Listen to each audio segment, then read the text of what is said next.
안녕하세요. LA의 조은교수입니다. 구독과 좋아요 알람 설정은 영상 제작에 큰 힘이 됩니다. 자, 오늘 2부 영상 준비해봤는데요. 다뤄볼 주제는요. 자, 엔비디아, 애플을 보라라는 주제 다뤄봅니다. 자, 그리고 테슬라 계속 쌓여간다라는 주제 다뤄봅니다. 자, 그리고 중국 전기차들의 진짜 고민은 이라는 주제 다뤄보고요. 그 외 테슬라 소식과 미국의 매크로 상황 두루두루 살펴볼 시간 갖도록 합니다. 자, 우리 먼저 이 Fear and Greed Index, 공포와 탐욕 지수 한번 들여다보겠습니다. 자, 숫자 보시면요. 52를 가리키고 있습니다. 자, 비슷하죠? 어제 53, 오늘 52. 자, 지금 비슷한 이 영역에 머물러 있죠. 뉴트럴 상태입니다. 여러분, 이게 지금 계속 말씀드리고 있지만 오늘 엔비디아 실적 발표 후에도 엔비디아 주가는 오늘 한 6% 정도 빠졌지만 자, 이 공포와 탐욕 지수는요. 변화 별로 없습니다. 거의 영향이 없다고 봐도 무방합니다. 자, 그만큼 오늘 이 엔비디아의 실적은요, 이 실적 자체가 다 좋았거든요.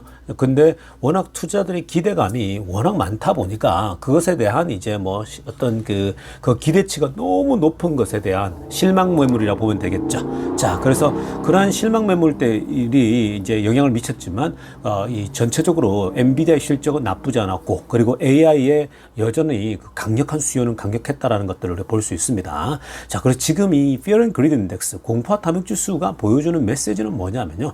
여전히 지금 그 투자들 사이에서는 아직도 더 확인할 게 있다는 거죠. 즉, 경기 침체가 오냐, 안 오냐. 그 문제입니다. 그러니까 보통 전통적으로 지금 이렇게 금리를 내린다라고 할 때는 경기가 약하기 때문에, 즉 이 전반적으로 성장성이 둔화되고 있기 때문에 금리를 내린다로 판단한 거거든요. 틀린 말 아닙니다. 당연한 건데, 그러나 과거 전통처럼 정말로 심각한 리세션이 올 것이냐 안 올 것이냐에 대해서는 계속해서 제가 많이 분석해 드렸는데, 자, 일단은 그런 염려 때문에 지금 Fear and Greed Index가 어정쩡하게 이렇게 중간에 딱 머물러 있다 보면 되겠습니다.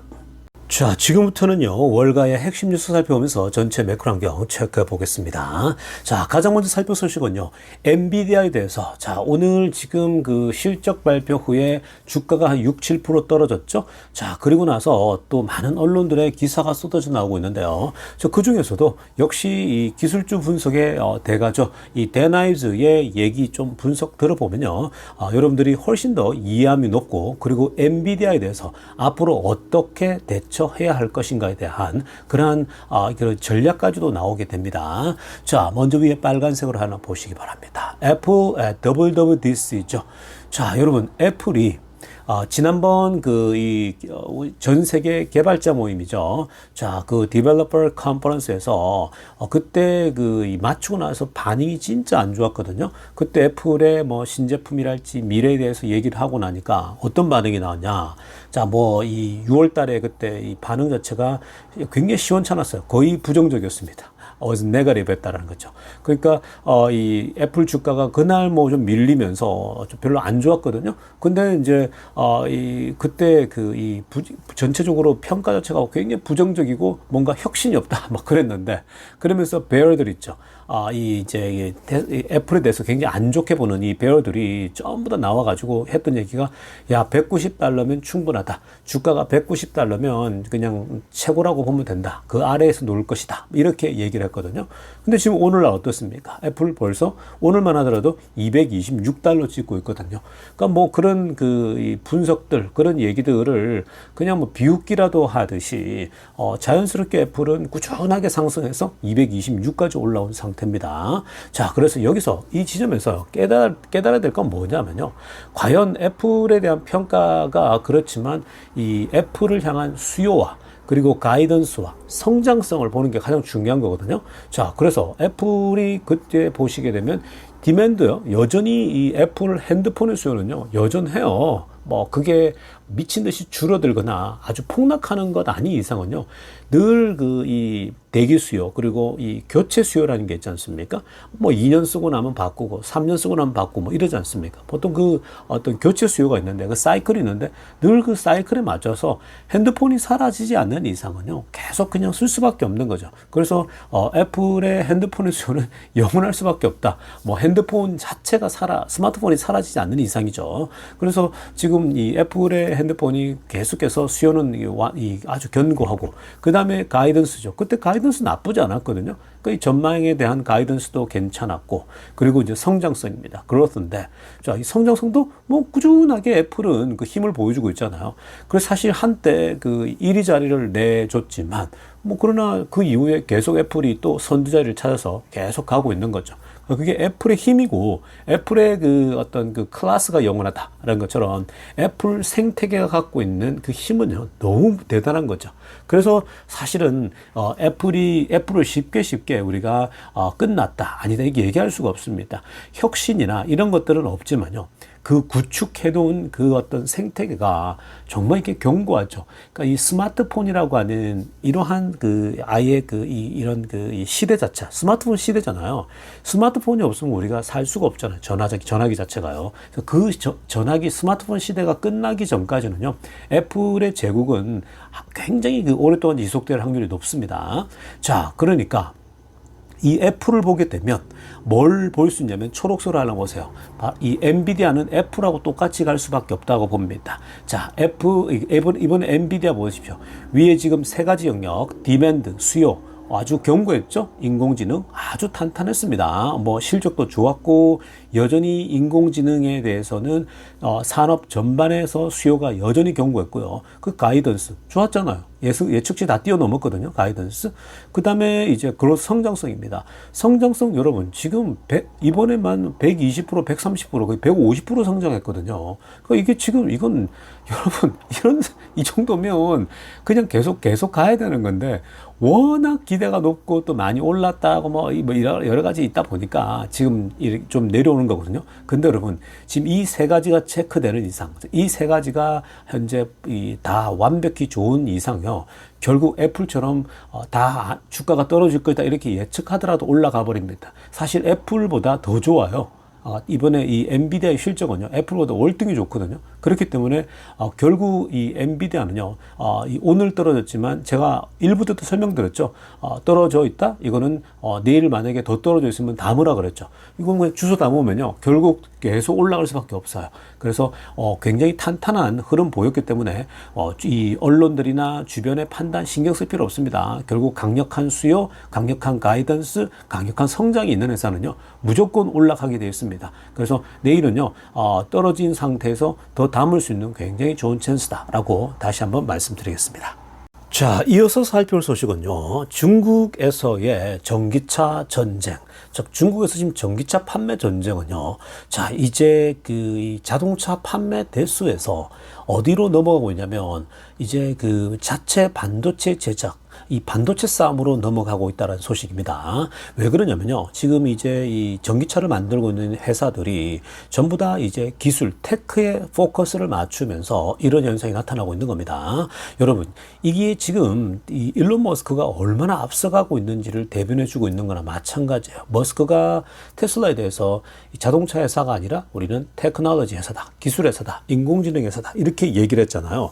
자, 이제 중국 회사들도요, 이거 위에 타이틀에 보시는 것처럼 중국의 전기차들이 그동안은 누가 많이 찍어내느냐, 누가 많이 만들었냐, 그런 싸움이었다면, 이제는 이 회사들이 전부 다 이 기술에 초점을 맞추다 보니까 결국은 반도체 싸움이다라는 얘기를 하고 있는 거거든요. 그래서 지금 가격 전쟁도 이제는 이 중요한 게 아니에요. 위에 핑크빛으로 하랬지만 가격 전쟁보다도 이제는 중국 전기차 회사들이 결국은 이 자율주행이죠. 드라이버 어시스트. 그러니까 이 자율주행 시스템과 그리고 반도체를 기반으로 한 자동차 자체의 어떤 기술, 뭐 인포테인먼트 이런 거 있지 않습니까? 자, 그래서 이런 부분, 이 두 가지에 굉장히 중요하다는 거죠. 여러분, 이 드라이버 어시스트, 즉 자율주행도 결국은 반도체 싸움이거든요. 특히 이것은요, 슈퍼컴퓨팅 싸움이죠. 그러니까 지금 테슬라가 벌써부터 어마어마한 슈퍼컴퓨터를 그 클러스터를 거의 이제 완성 단계이지 않습니까? 전 세계에서 손에 꼽히는 그런 대규모 사이즈로 완성했죠. 그럼 막대한 돈이 필요한 거거든요. 근데 테슬라는 이 모든 회사 중에 가장 돈이 많잖아요. 자, 그 다음에 이 테크도 마찬가지입니다. 자동차 안에서의 기술을 구현해내고 해야 되는데 그게 다 반도체가 탁월해야지 가능한 겁니다. 자, 그래서 이러한 것을 지금 놓고 본다면 중국에서 드디어 이제 이런 기술의 눈을 뜨고 기술 전쟁인데 결국 반도체 싸움이라는 얘기인데 자동차에서도요. 결국은 누가 더 뛰어난가? 자동차에서 어떤 그 인포테인먼트랄지 왜 그 자동차 안에서 여러분 정보 이렇게 연결하고 뭐 이렇게 엔터테인먼트를 즐기고 하는 거 있지 않습니까? 그리고 이 자율주행 부분 이 모든 부분에서도 결국은 누가 어떤 회사가 가장 적확한 exact same silicon이죠. 그러니까 가장 적확하고 가장 그 차에 잘 알맞는 그러한 반도체를 누가 제대로 쓸 수 있느냐에 따라 경쟁사들하고는 비교가 된다는 거죠. 특히 이 얘기를 왜 하냐면요. 원래 여러분 지금 폭스바겐이 힘들어하는 게 뭐냐면 폭스바겐은 평생 자동차만 만들었잖아요. 근데 폭스바겐이 중국 회사보다도 못한 게 뭐냐면 자동차, 즉 전기차는 결국 달리는 컴퓨터와 같은 거잖아요. 그러니까 반도체가 잘 작동해서 컴퓨터처럼 이런 그 여러 가지가 잘 작동해야 되거든요. 근데 버벅거리고 뭔가 이 자동차 회사 냄새만 나지 기술 회사 냄새가 하나도 안 나는 거거든요. 그래서 폭스바겐이 밀리는 거예요. 근데 대부분의 자동차 회사들이 지금 다 마찬가지입니다. 전통 자동차 회사들이요. 근데 지금 이 중국 회사 중에 니오랄지 샤오펑. 자, 이 사실 샤오펑은 테슬라 카피 머신이잖아요.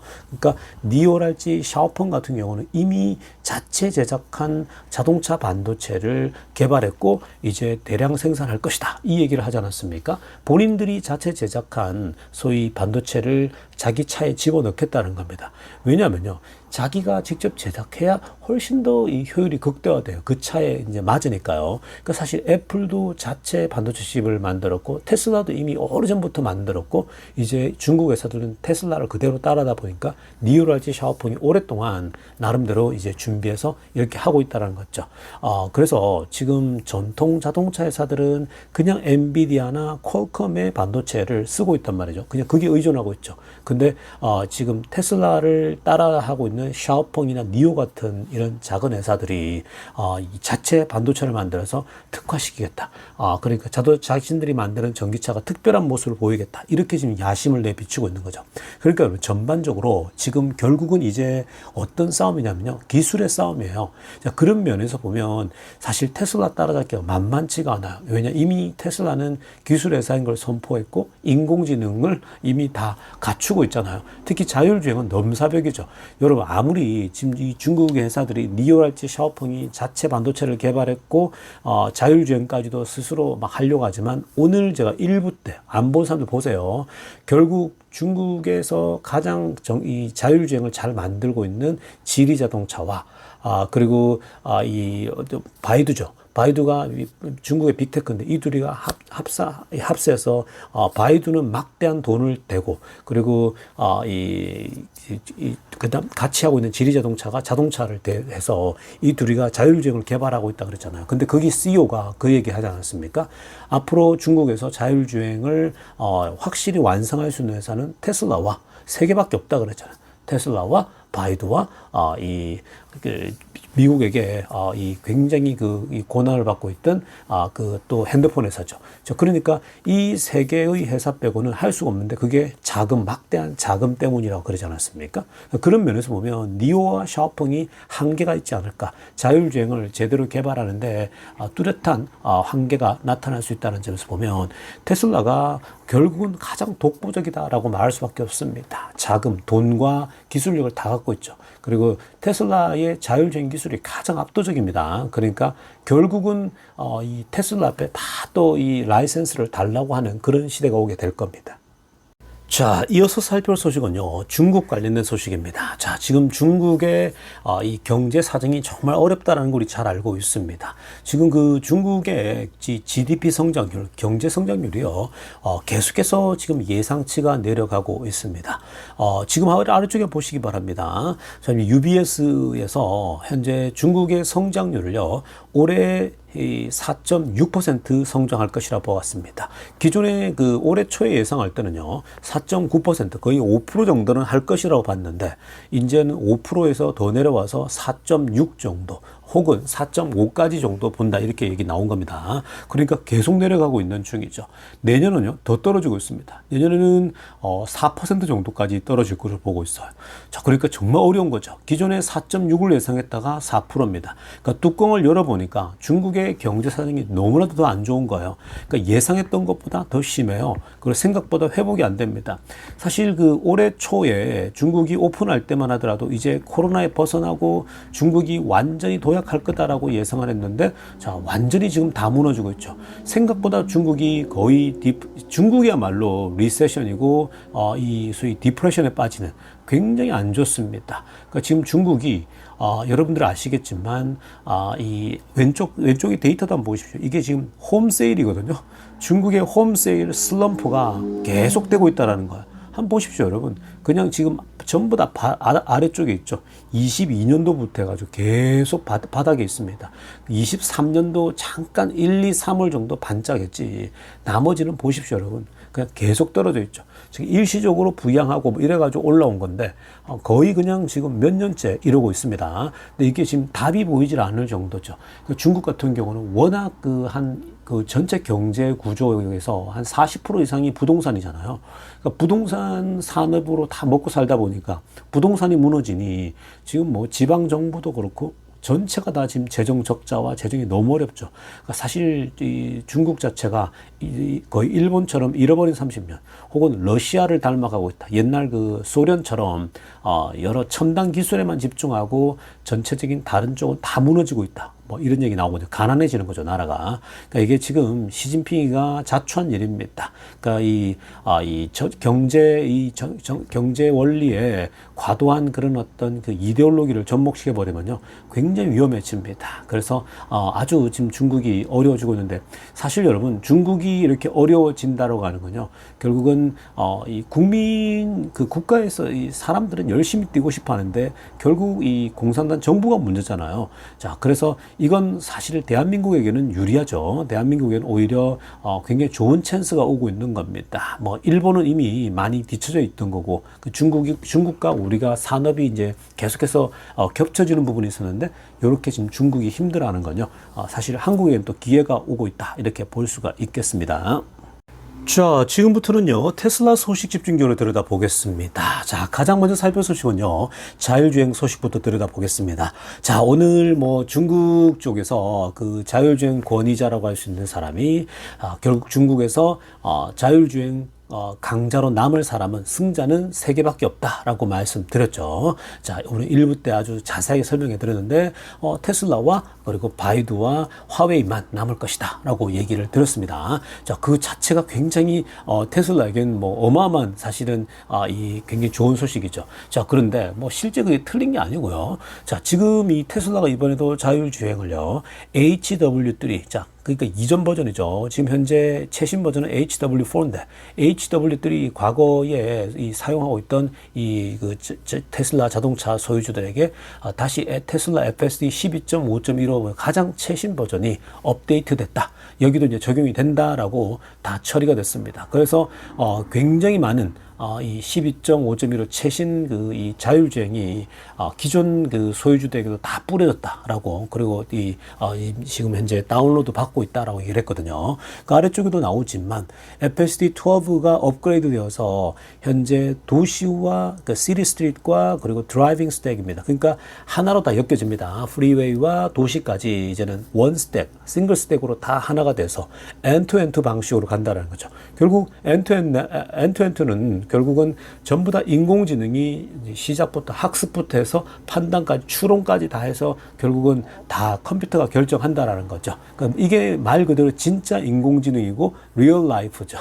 그 기존에 이제 뭐 다른 회사들거든요. 전부 다 이제 프로그래머된 것들이 다 많지 않습니까? 그러니까 지금 이런 것들이 HW3 소유주들에게도 그대로 다 적용이 되고 있다라는 건데, 이렇게 여러분 더 많은 사람들, 그리고 기존 사람들까지 최신 버전이 뿌려진다. 정말 이제 실제 도로 데이터가 더 많이 쌓이겠죠. 어마어마하게 이제 뭐 압도적으로 쌓이게 됩니다. 그러니까 그러면 그럴수록 점점 더 테슬라의 FSD는 더 완벽에 가까워져 간다라고 보시면 되겠습니다. 자, 이어서 살펴볼 소식은요. 자, 이거 굉장히 중요한 소식 중에 하나인데요. 자, 이 테슬라가 캐나다 정부를 향해서요. 자, 이 관세를 낮춰달라고 요청했습니다. 자, 무슨 말입니까? 얼마 전에 제가 이거 여러분들에게 분석해 드렸죠. 캐나다 정부가 중국에서 만들어져 있는 모든 전기차 제품에 대해서는 관세를 부과한다고 했죠. 근데 그 관세 규모도 100% tariff입니다. 여러분, 관세를 100% 부과한다라고 하는 건요, 트럼프도 이런 일을 하지 않아요.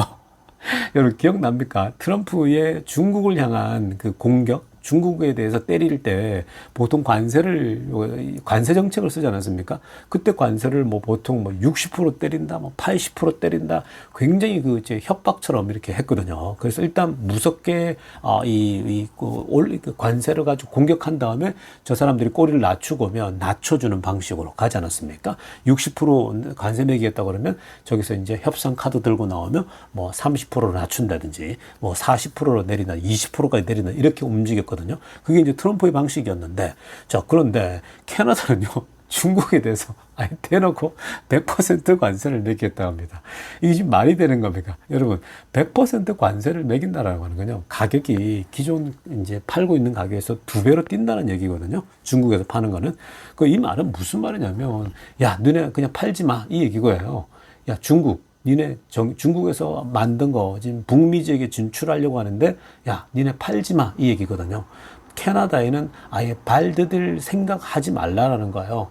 어디서 감히 중국에서 중국 차들이 우리를 짓밟냐라는 거거든요. 근데 사실 여러분, 이 지점에서 중요한 건 뭐냐면요. 지금 중국이 말도 안 되는 터무니없는 가격으로 막 들이대고 있잖아요. 그게 이제 대표적으로 알리테무거든요. 그러니까 알리테무를 통해서 정말 형편없는 가격들, 그런 가격대로 들어오게 되면요. 어떤 그 나라의 산업이 버틸 수 있겠습니까? 어떤 산업도 못 버텨요. 그렇게 저렴하게 들어오게 되면요. 그러니까 각 나라들은요, 중국에 저렇게 터무니없이 싼 가격으로 들어오는 것들은요, 이제는 좀 이렇게 견제를 하고 막는 거죠. 뭐 다른 것들은 괜찮을 수 있지만 자잘한 어떤 그런 이 제품들이야. 근데 이런 전기차랄지 국가의 산업을 좌지우지할 수 있는 그런 규모 있는 쪽은요, 이렇게 관세를 매기지 않으면 그 나라의 경제가 보호가 되지 않겠죠. 그러니까 한순간에 휘둘릴 수 있는 거거든요. 그러니까 각 나라들은 이렇게 견제할 수밖에 없는 겁니다. 중국도 근데 여러분, 싼 물건을 밖으로 내다 파는 이유가 다 있는 겁니다. 그 왜 그러냐면요. 자체적으로 지금 공급 과잉 상태예요. 그러니까 중국에 내수가 안 되거든요. 중국 사람들 돈이 없어지니까 지금 이제 중국이 계속 이 경제가 어렵다 보니까 내수가 안 일어나요. 그러니까 이 내수 수요가 없으니까 결국은 공급이 쌓여가죠.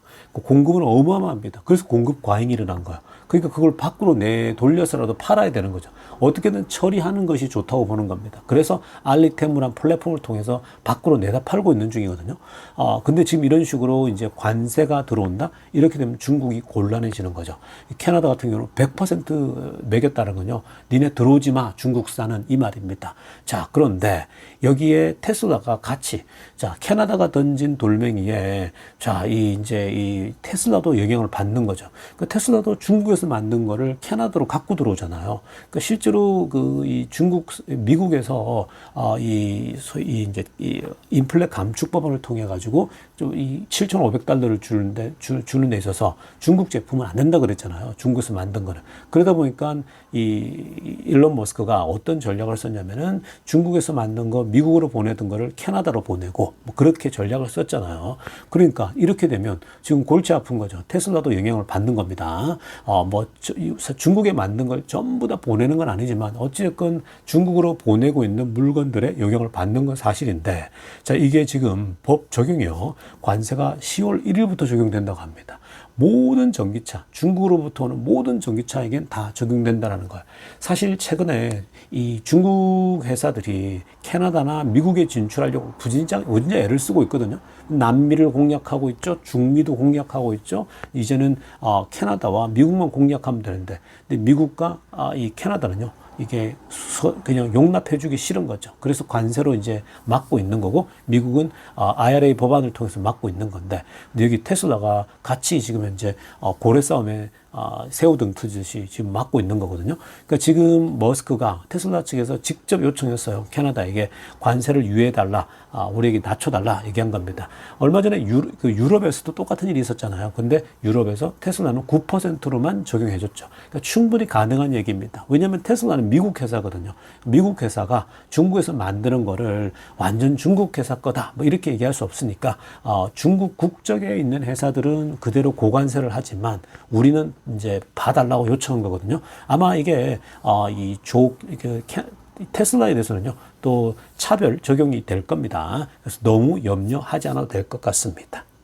자, 다음으로 살펴볼 소식도요, 굉장히 재미나면서 중요한 데이터가 되겠습니다. 자, 지금 여러분, 이 데이터는 뭐냐면요, 베스트셀링 EV입니다. 자, 2024년도 이 H1이죠. 그러니까 이 상반기입니다. 1월부터 6월까지 상반기 동안 이 베스트셀링 전기차를 순위를 뽑아 놓은 건데요.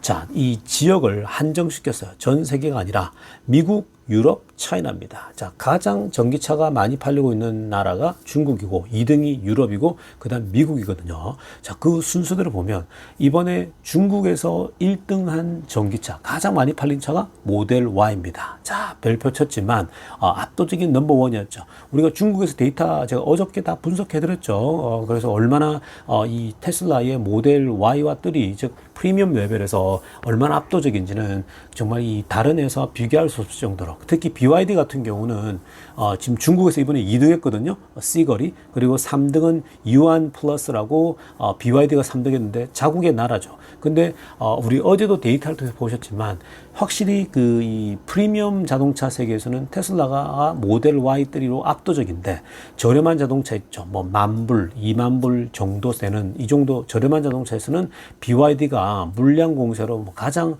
지배하고 있다는 거 보지 않았습니까? 자, 그래서 중국에서도 여전히 이 1등이었다라고 보면 되고요. 그다음 유럽 보십시오. 테슬라 모델 Y가 1등. 그리고 모델 3가 2등입니다. 그리고 3등은 볼보 X, EX30이죠. 이게 이제 이 3등을 했는데, 유럽에서도 폭스바겐이 이제 순수해 보이지도 않죠. 근데 테슬라가 역시 독보적으로 모델 Y, 모델 3를 1등하고 있다는 점이고, 그리고 USA, 미국 보십시오. 미국에서도 당연하죠. 모델 Y가 1등, 모델 3가 2등입니다. 3등은 포드의 머스탕 마키가 3등을 했습니다. GM은 보이지도 않죠. 자, 역시 포드가 우리가 넘버 2야라고 했던 게 틀린 말이 아닙니다. 포드의 CEO가 그랬잖아요. 지금 우리가 넘버 2라고 얘기했거든요. 넘버 2야 이러는데 누가 감히 넘버 3래? 막 이러면서 넘버 2등이라고 얘기를 하거든요. 그러니까 이거 보시면 지금 테슬라는 중국, 유럽, USA, 미국까지 세계 3대 전기차 시장에서 모두가 다 1등을 했다라는 점이 중요하고요. 유럽과 미국에서는 1등, 2등을 다 차지했다라고 보시면 됩니다. 이게 대중적인 차 2개를 내놓고 이렇게 휩쓸고 있으니까 얼마나 테슬라가 여전히 모든 영역에서, 여러분, 테슬라가 가장 압도적인 것은 사실입니다. 그래서 테슬라도 이제 올해 저렴한 자동차가 빨리 나와줘야 20,000불대나 뭐 10,000불대나 이런 것들이 나와줘서 이 아래쪽에서도 경쟁을 하면요 훨씬 좋습니다. 그래서 아마 그런 것들은 이제 나오게 될 거니까 앞으로 미래의 패권은 계속해서 지금 테슬라가 가져가는데, 여러분, 이건 지금 자동차만 놓고 본 거지만요, 앞으로 결국은 자율주행이라고 하는 테크놀로지, 인공지능 기술이 결국 들어오게 되면요, 결국 이 테슬라의 독보적인 질주는 지속될 수밖에 없는 것이고, 더불어서 다른 회사들이 이제 자율주행이 없으면 안 돼요. 앞에서 봤죠? 우리가 중국 회사들이 우리 매크로 분석하면서 앞에 중국 회사들이 지금 전부 다 반도체 칩을 자체 제작하자, 그리고 이 자율주행과 인포테인먼트에 집중하는 그런 테크놀로지에 이제 집중해야 된다. 그거 하지 않으면은 결국은 살아남을 수 없다라는 것이 모든 지금 자동차 회사들의 생각이거든요. 자, 그런 맥락에서 보면 테슬라가 지금 인공지능, 뭐 자율주행, 로봇택시 할 것 없이 모든 부분에서 가장 선도하고 있는 그런 회사이기 때문에, 그냥 여러분 지금 테슬라가 이런 데이터를 통해서 보면요. 바이 앤 홀드 하시면 됩니다. 떨어질 때마다 땡큐하고 조금씩 사모아가는 거죠. 만약에 내일 200달러 아래로 내려가면 정말 좋은 거, 무조건 200달러는 무조건 좋은 가격입니다. 그리고 지금 오늘도 전체가 내리면서 같이 내려갔는데 200 초반, 너무 좋은 가격대죠. 그러니까 계속 사모아가면 훨씬 더 좋습니다.